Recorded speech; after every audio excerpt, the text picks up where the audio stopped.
Writer সংকলক আল্লামা নববী রাহিমাহুল্লাহ, এরকম সারা রাত চলে গেছে, পাশে দুইটা খেজুর, ওই দুইটা খেজুর খাওয়ারই সময় পাবে, হাদিস নিয়ে গবেষণা করতে করতে করতে করতে রাত পার হয়ে গেছে।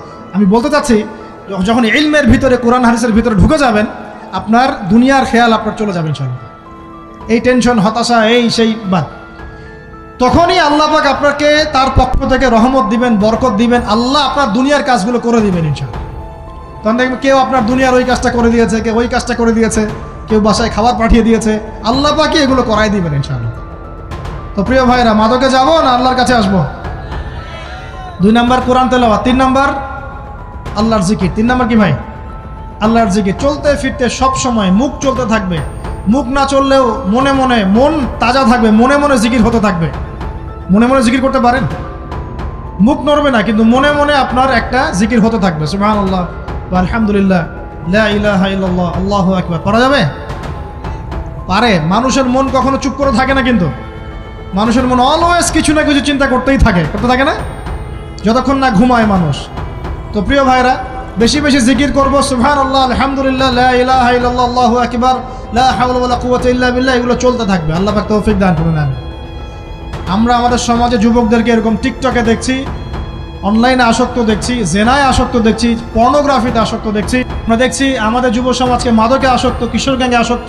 এইগুলো কি আমাদের কাম্য ছিল ভাই? আমাদের কাম্য ছিল?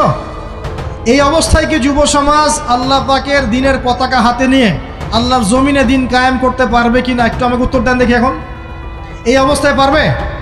অতএব অবস্থার উন্নতি করতে হবে কিনা? উন্নতির জন্য রাজি আছি কিনা ইনশাআল্লাহ?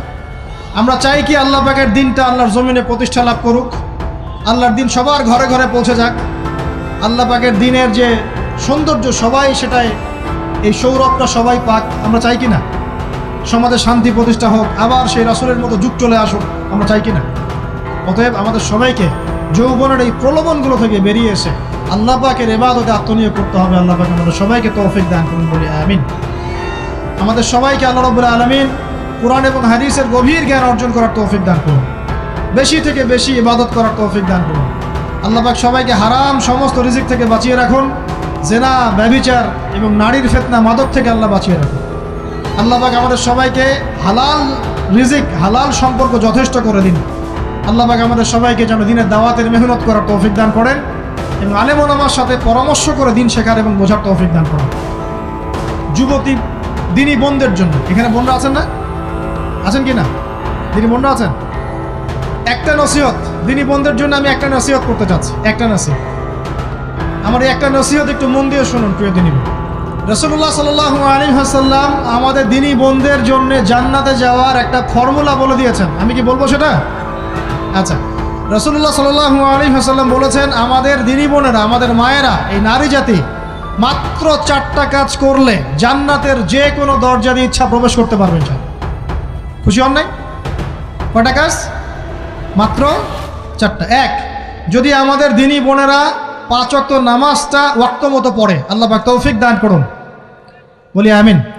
2 নাম্বার, যদি তারা রমাদান মাসের রোজাটাকে ঠিক মতো আদায় করতে পারে।